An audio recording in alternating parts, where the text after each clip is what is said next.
Good morning বন্ধুরা, কেমন আছো সবাই? আশা করছি ভালো আছো, আর আমরাও ভালো আছি। মৌসুমীর নতুন একটি ব্লগে তোমাদের সবাইকে স্বাগত। তো নতুন গাড়ি নিয়ে বেরিয়ে যাচ্ছি এখন পুজো দিতে। কালকে শনিবার ছিল, কালকে গেলে ভালো হতো, কিন্তু কালকে তো গাড়িটা এলো, আর যতক্ষণে এলো ততক্ষণে খাওয়া দাওয়া হয়ে গেছিলো, মানে দুপুরের দিকে আসা হলো, আর ওই সময় তো সম্ভব ছিল না। সেই জন্য আজকে মানে রবিবার ওরও ছুটি আছে, ওই জন্য আজকেই গাড়িটা মানে পুজো দিতে নিয়ে যাচ্ছি। প্রায় 1 ঘন্টা জার্নির পরে মাকে দেখতে পেলাম। তোমরাও মাকে দর্শন করে নাও, মানে এত সুন্দর, মানে এখানে এলে বিশেষ করে এখানে তো বাঙালি মন্দির, বাঙালি পুরোহিত দেখা তো খুব একটা যায় না। প্রায় 1 ঘন্টা আমরা আসার পরে এখানে 1 ঘন্টা রাস্তা আসতে হয়। মাকে দেখলাম, একটু শান্তি লাগলো। তারপরে এখানে ব্রাহ্মণ মশাই প্রদীপ সাজিয়ে রাখছেন, ওই আরতি করবেন বিকেলে, ওর জন্য তৈরি করে রাখছেন আর কি। আমি জিজ্ঞেস করছিলাম মানে কখন কি আরতি হয়। তারপরে আমাদের বাইকটা তো ঢুকবে না, মানে ওখানে গেট লাগানো আছে, তাই ওকে মানে ব্রাহ্মণ মশাইকে এসে আগে জিজ্ঞেস করলাম। উনি বললেন যে ঠিক আছে, তোমরা চলে এসো, চাবিটা নিয়ে আমি এখানে পুজো লাগিয়ে তারপরে ওখানে পুজো করব। তারপরে এই যে নারকেলটা ভাঙছে, ভেঙে তারপরে ওখানে ঠাকুরের মানে মায়ের পায়ে দেওয়া হলো সব কিছু। ওই ফুল নিয়ে এসেছিলাম, ধূপ, সব কিছু মানে যা যা লাগে মায়ের সব কিছুই দিয়েছিল ওখান থেকে, যেখানে দোকানে কিনি, তো ওখান থেকে নিয়ে এসে এলাম। তো যাই হোক, মাকে দেখে একটু শান্তি লাগলো, আর মায়ের কাছে সত্যি আসতে পেরে, মানে আসার কোনো তো প্ল্যান ছিল না, ওই গাড়িটা আসতেই মানে আসা হলো।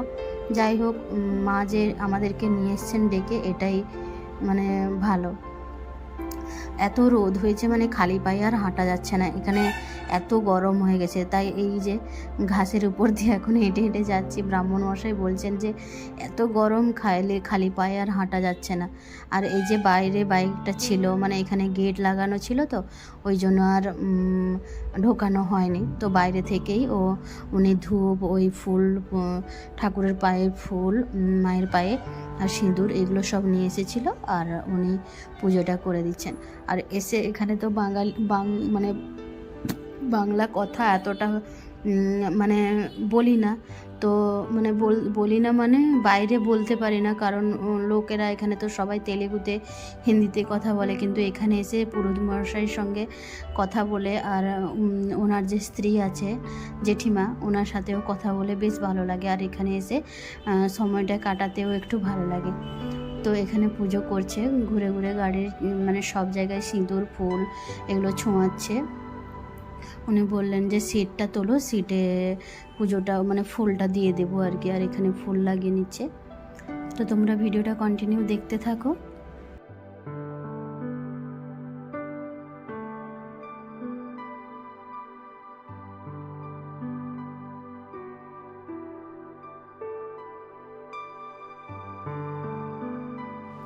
পুজোটা হয়ে গেছে, এখন এই গাড়িটা এখানে রেখে আবার যাচ্ছি ভিতরে। আমরাও মানে একটু স্নান জল, তারপরে ফুল নেব, সিঁদুর নেব, তারপরে প্রসাদ পাবো আর কি, প্রসাদ দিবে, কারণ সকাল থেকে উপোস আছি। আর সত্যি কথা বলতে মানে ঠিক সময়ে আমরা এসেছি, কারণ ও তো বাইক এখন নতুন নতুন শিখছে, খুব আস্তে আস্তে করে এসেছে। তো ঠাকুরমশাই বলছিলেন তোমরা যাই হোক ঠিক সময়ে এসেছো, না হলে মায়ের মন্দির বন্ধ হয়ে যেত আর কি। ভাবলাম যাই হোক, মা নিয়ে এসেছেন যখন, মা আমাদেরকে পুজোটা করিয়েও দিয়েছে।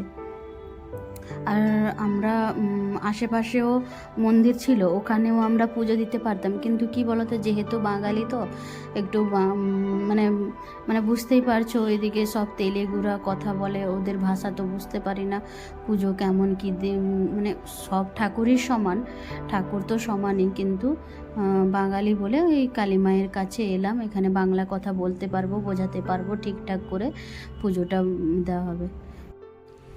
পুজো দেওয়া কমপ্লিট হয়ে গেছে আমাদের, এবার যাচ্ছি মায়ের মন্দির থেকে। এবার আবার বলে এলাম যে আবার কিছুদিন পরে আসব, কারণ সামনেই আমাদের অ্যানিভার্সারি আছে, তো ওই দিন একটু পুজো দিতে আসবো বলেছি।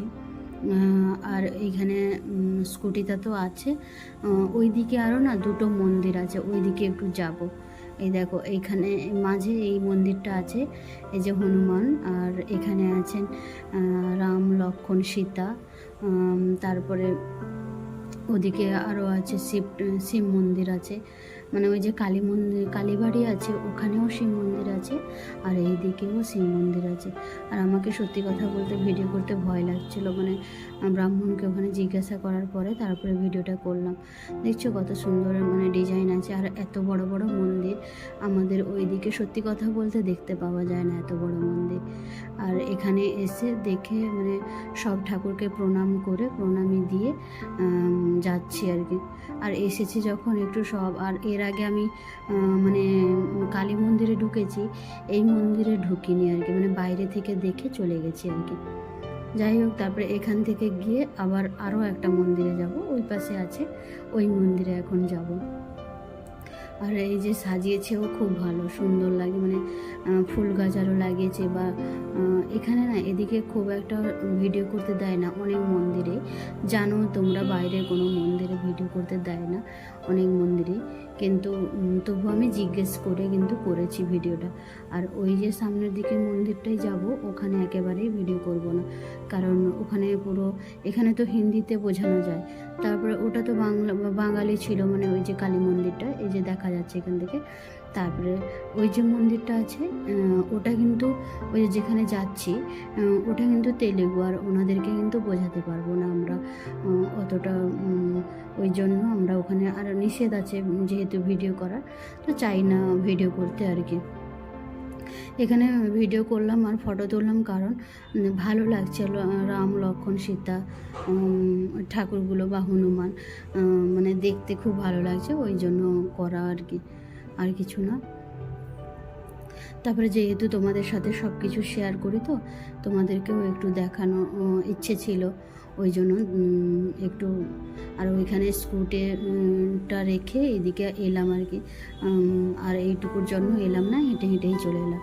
আর উপরে পাহাড়টা তো এত সুন্দর লাগছে দেখতে, মানে কি বলবো আর।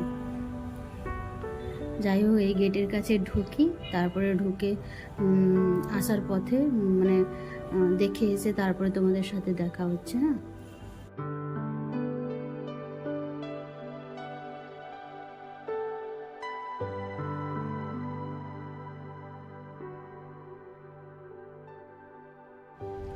সব ঠাকুরের কাছে প্রণাম করে তারপরে আমরা বেরিয়ে এলাম। এখন যাওয়া যাক রোদের দিকে। দেখেছো কিভাবে রোদ, মানে এত রোদ হয়েছে, মানে কি বলবো তোমাদেরকে, এত রোদ হয়েছে, মানে কদিন ধরে মানে আমি থাকাই যাচ্ছে না, এত রোদ হচ্ছে, এত গরম পড়ছে, মানে এতদিন থেকে এই অবস্থা, জানি না কি হবে পরের দিকে। তো যাই হোক, এখন বাড়ির দিকে যাওয়া যাক।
অনেকটা পথ চলে এসেছি, প্রায় কাছাকাছি, মানে বাড়ির কাছাকাছি প্রায় চলে এসেছি,